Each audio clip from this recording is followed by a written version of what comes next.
नमस्कार साथियों, आज आपका एक बार फिर से स्वागत है पशु दर्शन चैनल में। आज अपने साथ हैं सुखजिंदर जी, जो गोका में हैं और फीड इंडस्ट्री के ये किंग और एक चलती फिरती यूनिवर्सिटी जिनको बोल सकते हैं। तो आज इनसे जानेंगे भी डेयरी फार्मिंग का जो छोटा सेटअप है वो लोग काफ़ी गलतियां कर लेते हैं, इधर उधर से जानकारी प्रॉपर मिल नहीं पाती। तो इनसे बात करेंगे कि क्या मतलब बिगिनर जो है एक डेयरी फार्मर वो कैसे उसको शुरू करे। नमस्कार सुखजिंदर जी, नमस्ते सर, आपका वेलकम स्वागत है सर। चैनल में। वेलकम सर, आपने हमें तो समय दिया। आपसे हम ये दर्शक जानना चाहेंगे कि जैसे आजकल क्या है कि एक डेयरी फार्मिंग का ट्रेंड भी है जी जी और सरकार द्वारा सब्सिडी वगैरह भी दी जा रही है। जी जी। तो सेटअप जैसे छोटा सेटअप है, जैसे 10 गाय या 5 गाय या भैंस से शुरू करे, तो वो कहाँ से कैसे शुरू करे, आप A to Z थोड़ा सा बताइए। डॉक्टर साहब देखो, ऐसा है कि जैसे मैंने बताया कि डेयरी का ट्रेंड चल रहा है। देखो, डेयरी चलती है तीन चीज़ों पे। तीन चीज़ों में अगर मैं बात करूँ, सबसे पहले है ब्रीड, फिर है फीड, तीसरा है मैनेजमेंट।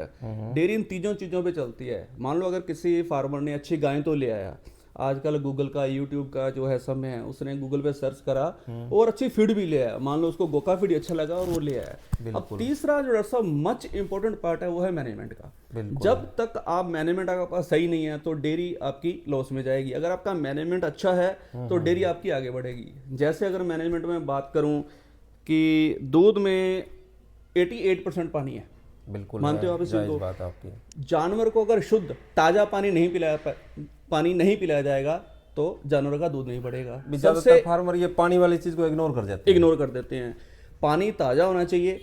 बिल्कुल, देखो कुदरत का कितना अच्छा नियम है कि अगर सर्दी है तो जमीन का पानी गर्म है, अगर गर्मी है तो जमीन का पानी ठंडा है, ये बात तो जानवर का इंटेक इससे बढ़िया हो जाता है। तो अगर ताजा पानी पिलाएंगे। दूसरा, जितना ठान होगी वो जितनी ज्यादा ठान नीची रहेगी, आप जितने भी कमर्शियल डेयरी फार्म पे आप विजिट करते हो देखा होगा। हाँ, तो जो अपना जो एरिया ना, ये जो अपन राजस्थान बेल्ट की बात कर रहे हैं, ये गंगानगर, हनुमानगढ़, नौर, भादरा, ये अपना 200 किलोमीटर का एरिया, यहाँ पे ठान है सब बहुत ऊंचा बना देते हैं। ऊंचा बना देते हैं। अब वो मतलब ऊंचा होके चारा लेता है, उसकी सलाइवा का सिक्रेशन होता नहीं है। हाँ, जितना ज्यादा जानवर नीचे से चरेगा ना, उतना ज्यादा जानवर की जुगाली बढ़ेगी। बागड़ी में हम उगाली बोल देते हैं, तो उतना ही ज्यादा जानवर का दूध बढ़ेगा। अब दूसरा, हरे चारे का साइज दिखने में तो छोटा सुंदर लगता है, बट जितना ज्यादा साइज 1 से 1.5 इंच लंबा होगा उतना ज्यादा जानवर जुगाली करेगा, पचा पाएगा। अब होता क्या है, इंसान का रोटी के बाइट लेता है, मुंह में 32 बार चबाता है, फिर आगे ले। जानवर सिर्फ खींचता है। सही है, जानवर सिर्फ खींचता है। उसका 4 पेट है, इंसान के 1 है। बिल्कुल। तो अब 70% ह्यूमन उसमें वो टोटल स्टोर करता है और बाद में जुगाली के जरिए उसको पचाता है। जितनी ज्यादा जुगाली करेगा उतना ज्यादा जानवर का दूध बढ़ेगा। अब पार्ट ऑफ मैनेजमेंट में अगर मैं देखा जाए कि जानवर जहां रह रहा है, जहां जानवर बैठा है, क्या उसके कंफर्ट का ध्यान रखा गया है? जानवर उसकी जो हाउसिंग है उसमें प्रॉपर उसके पास बेडिंग या उसकी जो रिक्वायर्ड जो स्पेस है वो उसको जरूरी है। जरूरी है। हाँ, मतलब आप ये मानते हैं कि प्रॉपर अगर रहने के लिए उसको जानवर को स्पेस अगर कम मिलेगा तो वो प्रोडक्टिविटी में ज्यादा नहीं आ पाएगा। बिल्कुल, यही बात है। बिल्कुल। अब जैसे मैंने बताया कि बाजार में रबड़ के मैट आने लगे, ऐसे फार्मर जो उसको नहीं खरीद पा रहे, जिनके पास इतना पैसा नहीं है, तो जो जानवर का खुद का गोबर है ना साहब, अगर वो ही उसके नीचे आ जाए दोबारा, जिसके अंदर वो सूखा हो, नमी ना हो, मॉइस्चर ना हो, जो अपन खेतों में खाद की तरह डालते हैं वो नीचे डाला जाए मिट्टी के साथ, तो वो एक तरह के गद्दा बन जाता है। अच्छा, उसको अपने यूज कर सकते हो, वो एक गद्दे की तरह काम करता है। ये उसके कंफर्ट का ध्यान रखना है। भी बढ़िया रहेगा, कीचड़ भी नहीं बनेगा। अगर वहाँ पे पानी वगैरह या मलमूत्र आएगा तो उसको भी वो सोख लेगा। मस्टैटिस नहीं आएगा, सबसे बड़ी बात। Very good. थनैला रोग नहीं आएगा उससे। ये है उसके कंफर्ट का। उसमें एक तो ये आपकी मैनेजमेंट की बात हो गई जी। तो जो छोटा डेयरी फार्मर है उसके सामने, जैसे हम भी फील्ड में रहते हैं, हमें समस्या देखने में आती है, उसको दूध की मार्केटिंग की बड़ी समस्या आती है। ओके। तो उसकी जो कॉस्ट कटिंग है ना, जैसे फीड पे तो उसको जितना देना उतना देना पड़ेगा। जी जी। उसमें तो कटिंग अपने नहीं कर सकते। जी जी। तो उसमें आप उसको डेयरी फार्मर ऐसा क्या करे, क्योंकि आपको भी लंबा चौड़ा अनुभव है भी, उसका मार्केटिंग किस प्रकार करे दूध की, या उसके कोई प्रोडक्ट या ऐसा कुछ बताइए आप। उसमें तरीका देखो डॉक्टर साहब, दो तीन तरह के तरीके हैं। जैसे कि वो खुद बाजार में आके सप्लाई करे, या उस दूध के खुद प्रोडक्ट तैयार करे। जैसे घी कर सकता है, पनीर कर सकता है, दही कर सकता है। अब पीछे मैं जयपुर में गया तो मैंने देखा 3-4 फार्मर दही बनाते थे और होटलों में वो सप्लाई कर रहे थे और अच्छा खासा महंगा बिक रहा था। उसके साथ में कैश पेमेंट आ रही थी। तो दूध के प्रोडक्ट बना सकते हो आप। अगर आपसे बाजार जो शहर है वो दूर पड़ता है तो आप प्रोडक्ट बनाओ, घी बनाओ। आज घर का 1200 रुपए में घी नहीं मिलता है, मिल नहीं रहा, नहीं मिल ये रहा बिल्कुल सही बात है। और बाजार में 700 का मिल जाता है। हाँ, मिल जाता है। तो तो हर अगर एक अपने फार्मर डायरेक्ट अगर कस्टमर को पकड़ेगा तो ज्यादा मुनाफा ले ज्यादा पाएगा मुनाफा ले पाएगा और लेने वाले को भी फायदा है। बिल्कुल, लेने वाले को शुद्ध फायदा, मिलेगा। शुद्ध मिलेगा। बिल्कुल ये भी तो है। बिल्कुल है। फीड मैनेजमेंट में क्या करें? फीड में अक्सर फार्मर गलती करता है, या तो उसको ज्यादा देता है तो उसकी जो फीड की कॉस्ट है वो इतनी ज़्यादा हो जाती है कि वो मुनाफा, अगर उसका दूध महंगा बिक रहा है तो भी उससे फ़ायदा नहीं ले पाता।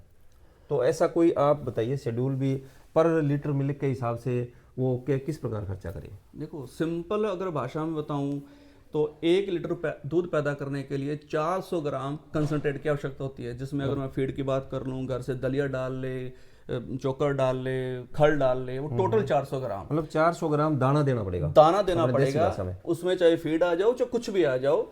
और सबसे बड़ा जो इम्पोर्टेंट पार्ट है वो है ड्राई मैटर का। अगर फार्मर इस चीज को समझ पाए, मैं उसको बड़ा सरल भाषा में बताता हूँ कि किसी भी गाय के वजन का 2% और दूध का तीसरा हिस्सा ये होता है उसका ड्राई मैटर। जी जी। उसको ड्राई मैटर की जरूरत है। मान लो एग्जांपल पे एक गाय का वजन है मान लो 500 किलो, तो उसका 2% हुआ 10, और उसी गाय का जो दूध है वो है 15 लीटर, तो उसका तीसरा हिस्सा हुआ 5, 10 और 5 15 किलो ड्राई मैटर चाहिए उसको पूरे दिन में। अगर फार्मर को ये बात समझ में आ जाए तो उसकी डेयरी तरक्की करेगी। बहुत ही शानदार बात बताई है। अभी अपने ड्राई मैटर की कॉन्सेप्ट को अपने को पकड़ना पड़ेगा, अदरवाइज अपने को पता ही नहीं चलेगा दाना कितना दे रहे हैं, हरा कितना दे रहे हैं, सूखा चारा कितना दे रहे हैं। ठीक है। अब वो ड्राई मैटर है क्या, उसको बोलते हैं सूखा मादा, वो इंग्लिश का शब्द है। 1 क्विंटल हरे चारे में 15 से 20% ड्राई मैटर है। बिल्कुल। साइलेज में 30 से 35% ड्राई मैटर है। कंसंट्रेट मतलब फीड के अंदर या पशु आहार के अंदर 90% ड्राई मैटर है। 90 बार में जो भी है, 90 पानी की मात्रा कम है। बिल्कुल है। तो ये कहानी है साहब। मैं तो ये कहता हूँ कि अब सभी फार्मर भाई हमारी वीडियो को देख रहे हैं, जिस जानवर का दूध 7 8 10 लीटर है उसको आप हरे चारे से उसका ड्राई मैटर पूरा कर सकते हो। ड्राई मैटर पूरा कर सकते हैं या साइलेज से कर सकते हैं। साइलेज में कुछ कंसंट्रेट उसको मिनरल्स या मिल जाएगी उसके एनर्जी। बिल्कुल। 1 किलो फीड के बराबर है 3 किलो साइलेज। बिल्कुल। अपन ये कहते हैं कि अगर साइलेज में 30% ड्राई मैटर है और फीड के अंदर 90% ड्राई मैटर है, तो 3 गुणा में 3 90 और 1 किलो फीड में 90। तो अगर देखा जाए फीड की आज जो कॉस्ट है 32-33 रुपए बढ़िया फीड की कॉस्ट पड़ जाती है।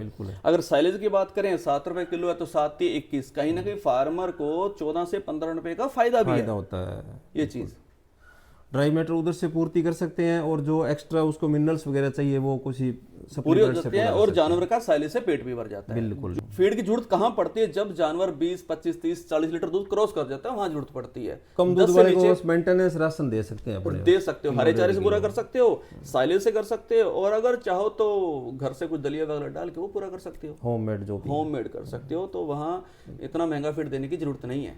जरूरत पड़ेगी जब जानवर का दूध बढ़ जाता है। और डेयरी फार्मर जैसे आज, क्योंकि डेयरी फार्मिंग तो आपको पता है अभी 35-40 लीटर से नीचे की गाय रखने का कोई फायदा है नहीं फायदा। बिल्कुल, मैं खुद कहता हूँ। तो उनके लिए अपने क्या प्लान देंगे भी, किस प्रकार वो? हाँ, उसके लिए देखो फीड भी तो मार्केट में तरह तरह के आ रहे हैं, तरह तरह के आते हैं। मैं तो अगर फार्मर भाई मेरी वीडियो देख रहे हैं तो मैं ये सजेस्ट करूंगा कि सस्ता फीड आपको नहीं डालना है, ये ध्यान रखना। इतना महंगा जानवर ले, उसका दूध भी अच्छा है तो अपने को फीड भी अच्छी देनी पड़ेगी। हमेशा अच्छी और महंगी फीड वो फार्मर को सस्ती पड़ती है। बिल्कुल। सिंपल सी कैलकुलेशन निकाल देता हूं। मान लो एक आप फीड दे रहे हो 25 रुपए किलो की, मैं कह रहा हूं 35 रुपए किलो वाली डालो, 10 रुपए किलो का फर्क हो गया। अगर उसी जानवर का 2 लीटर दूध बढ़ जाएगा जब आप 35 रुपए किलो वाली फीड डालोगे, 80 का दूध बढ़ा, 40 रुपए खर्चा और 40 रुपए आपको बेनिफिट महंगा डालने के बाद। बेनिफिट भी हुआ और पशु की हेल्थ भी तो मेंटेन रहेगी। हाँ, मैं दूसरा पॉइंट ये था कि उसकी इम्यूनिटी स्ट्रांग रहेगी। जो अच्छा फीड है उसमें उतनी ज्यादा मिनरल्स हैं, विटामिन है, बफर है, ईस्ट है, सब कुछ डाला हुआ है। जो कंपनी ने क्लेम किया है वो उसमें मिलेगा। ये नहीं कि ऊपर लिख दिया अंदर कुछ है। उसकी मेंटेनेंस भी बढ़िया रहेगी और इम्यूनिटी भी बढ़िया रहेगी और जानवर बढ़िया हो गया। मतलब इस तरह की, चलो साथियों, ये सुखजिंदर जी ने जो बातें बताई, अगर आप फॉलो करते हो तो मुझे नहीं लगता कि आपकी डेयरी घाटे में चली जाएगी। बस थोड़ा सा पेशेंस की ज़रूरत है, क्योंकि जब अपने कोई फार्मिंग करते हैं जानवरों की तो उसमें थोड़ा सा पेशेंस रखना पड़ता है। बिल्कुल। तो दूध के साथ साथ जैसे आप उसमें अच्छी ब्रीड पे, जैसे शुरू में इन्होंने बोला कि ब्रीड अच्छी होनी चाहिए आपके पास, तो अच्छी ब्रीड आप ले आते हो, उसके बाद में ब्रीड स्पॉइल ना हो, अच्छे सीमन से आप उनको एआई करवाइए। बिल्कुल। अगर आप थोड़ा सा पॉइंट रह गया, अगर गाय लेके आनी है तो आपको 20 लीटर से नीचे नहीं जाना है। डेयरी फार्मिंग पर्पज से। हाँ, अगर आपको एज ए डेयरी बिजनेस के तौर पे देखना है, आपको वहां से इनकम लेनी है, तो 20 से नीचे नहीं लाना, टोटल लॉस जाओगे आप, वो वाइबल नहीं है फिर। वाइबल नहीं है। और दूसरा, जिस एनवायरमेंट में अपन बैठे हैं, यहाँ 40 से ऊपर नहीं जाना अपने को। हाँ, ज़्यादा वो फिर यहाँ के एनवायरनमेंट में अडॉप्ट नहीं कर पाएगी, नहीं कर पाएगी। उसमें या फिर वो उसके लिए खर्चा क्या होता लगेगा। है कि बिल्कुल उसको फॉगर चाहिए। आजकल तो मैंने देखा पंजाब में लोगों ने एसी तक लगा रखे हैं, तो वो खर्चा बढ़ जाएगा, फिर खर्चा फायदा बढ़ क्या है जाएगा। इतने प्रोडक्शन बस लेने वही बात है। तो अपने इस एरिया के हिसाब से आज हम बात कर रहे हैं, तो जानवर 20 से 40 लीटर के बीच में रहना चाहिए, तो आपको आपके धंधे को बढ़िया प्रॉफिट देगा। ये आपने अच्छी बात बताई भी। ये एक मिल्क की जो दिल्ली की रेंज है 20 से 40 के बीच में रही है आप, बिल्कुल तो वो मेंटेनेंस भी अच्छा रहेगा, मौसम को अडॉप्ट कर पाएगी, बिल्कुल और वो आगे भी हर साल बच्चा भी दे पाएगी। दे पाएगी। तो ये कुछ चीज़ें थी। इसके अलावा आप क्या कहना चाहेंगे किसानों को? किसानों को मैं फिर वही बात करूंगा कि आपको मैनेजमेंट का पूरा ध्यान रखना है। मैनेजमेंट पे ही डेयरी चलती है। मैनेजमेंट अगर आपका अच्छा है तो सब कुछ अच्छा है। और बढ़िया खुराक डालना है, सस्ता नहीं डालना है, अपने को अच्छे में जाना है। ठीक है। कईयों को ये भ्रम रहता है कि मैं अच्छी गाय लिया या मैं दूध तो बेच ही रहा हूँ, मेरे को मैनेजमेंट का क्या क्या ज्ञान लेने की जरूरत है? नहीं, सारी डेयरी चलती सर मैनेजमेंट पे, है ना? बिल्कुल मैनेजमेंट का ध्यान रखना। क्योंकि ए टू जेड सारे डाटा अपने को पता है, अभी इसकी रिक्वायरमेंट क्या है, इसको अपने दे क्या रहे हैं, इससे ले क्या रहे हैं। बिल्कुल सर, मैनेजमेंट चाहे डेयरी फार्म का हो चाहे अपने घर का हो, बिल्कुल बिल्कुल। 1 तारीख को सैलरी आ जाती है, तो ध्यान रखते हैं ना, ये दूध वाले को देना है या राशन वाले को देना है। अगर मान लो पूरा पैसा अपन ने शॉपिंग में खर्च कर दिया तो पूरे महीने का जो मैनेजमेंट बिगड़ गया, तो सर वो ही मैनेजमेंट है। यही बात है कि मैनेजमेंट प्रॉपर अपने को रखनी पड़ेगी। अपने को डेयरी फार्मर को ये पता होना चाहिए कि कितने की मेरे को उसमें आउटपुट आ रही है, इनपुट उसमें कितनी लग रही है, और मेरे पशु की जो कीमत है उसमें भी डेप्रिसिएशन, हाँ, वो भी तो हर साल बूढ़ा हो रहा है। बूढ़ा हो रहा है। और एक 66-34 का एक फार्मूला है जी। आप 1000 रुपए का दूध सेल कर रहे हो, उसमें 660 रुपए आपका खर्चा होना चाहिए और 340 रुपए आपको प्रॉफिट होना चाहिए। मतलब 340 रुपए आपको बचने ही चाहिए। तो ही आपकी कैलकुलेशन है जो गणित आगे फायदे में चलेगा आगे। हाँ, यही मैनेजमेंट है। अगर इस पे आप काम कर रहे हो तो आप तरक्की कर रहे हो, नहीं तो आप फेल हो जाओगे। तो आप देख लोगे, अगर आप 1000 रुपए का दूध सेल करते हैं तो उसमें आपको बच कितना रहा है। राइट। ठीक है। अब एक मेरा प्रश्न है आपसे। हाँ जी, हाँ जी। आपका लंबा चौड़ा एक्सपीरियंस है, बड़ा अच्छा लगा आपसे मिलके। अब मैं थोड़ा सा किसान भाइयों को ये आपके माध्यम से पूछना चाहूँगा कि डीवर्मिंग का या मीठा सोडे का थोड़ा सा इस पे आप मुझे थोड़ा बताएं, या कुछ मेडिसिन के बारे में कि अपन बात कर रहे हैं मैनेजमेंट की, डेयरी जब स्टार्ट करते हैं उस दौरान किस किस मेडिसिन की फार्मर को ज़रूरत है, उसके बारे में बताएं आप। ये आपने बहुत ही अच्छा क्वेश्चन किया है। ये भी एक मैनेजमेंट से रिलेटेड ही चीज़ है जी। एक तो देखो, हर 4 महीने बाद डिवर्मिंग जरूरी है राइट। एनिमल की, क्योंकि उसका खाने पीने का सिस्टम ऐसा है भी, फीड बाजार से लेते हैं या पानी है जो अपने पीते हैं, उतना शुद्ध तो कोई नहीं पिला रहा उनको। जी जी तो डिवर्मिंग तो जैसे हर जीव को जरूरत है, अपने को भी करवानी चाहिए। जी जी। तो डिवर्मिंग अगर टाइम टू टाइम अपने एनिमल की करवाते हैं तो आपके फार्म की आधे से ज्यादा समस्याएं अपने आप ही हल हो जाती है। जैसे इंडाइजेशन है, कोलिक है, आफरे की समस्या है, जी जी जी जी। दस्त की समस्या है, और प्रॉपर टाइम पे हीट में नहीं आना, जी। और कई बार मिल्क प्रोडक्शन भी डाउन हो जाता है, क्योंकि अगर पेट में कीड़े हैं, आप जो उसको दाना पानी जो खिला रहे हो वो अंदर जो पैरासाइट बैठे हैं वो खा जाते हैं। मतलब इसका करने का मतलब 10 से 15% फार्मर का खर्चा बढ़ जाता है, या बिल्कुल बढ़ जाता है। बिल्कुल एग्जैक्ट, इससे ज्यादा ही होंगे डाटा, ज्यादा ही होंगे। और उसके बाद में फिर एक बात आ जाती है वैक्सीनेशन की जी। क्योंकि अपने फार्मिंग में क्या होता है कि कई बार कुछ ऐसी बीमारियां आ जाती है कि पूरे फार्म खाली हो जाते हैं। और आपने देखे भी हैं, बहुत देखे, एफएमडी के अंदर कितना बुरा हाल होता है। देखे हैं, बिल्कुल। तो जितनी मौसमी बीमारियां हैं, जैसे गलघोटू है, लंगड़ा बुखार है जी, और आपका मुंह पक्का खुर पक्का एफएमडी जिसको बोलते हैं, बोल दिया। और जो छोटी जो नई बछड़ियां तैयार है उनमें ब्रुसेला की वैक्सीन भी आपको अपने फार्म पे करवानी चाहिए अपने फार्मर को, जो गर्भपात की। हाँ, क्योंकि जो ब्रुसेलोसिस से जो एबॉर्शन की समस्या आती है ना, उसकी आजकल वैक्सीन आ गई है। जी जी।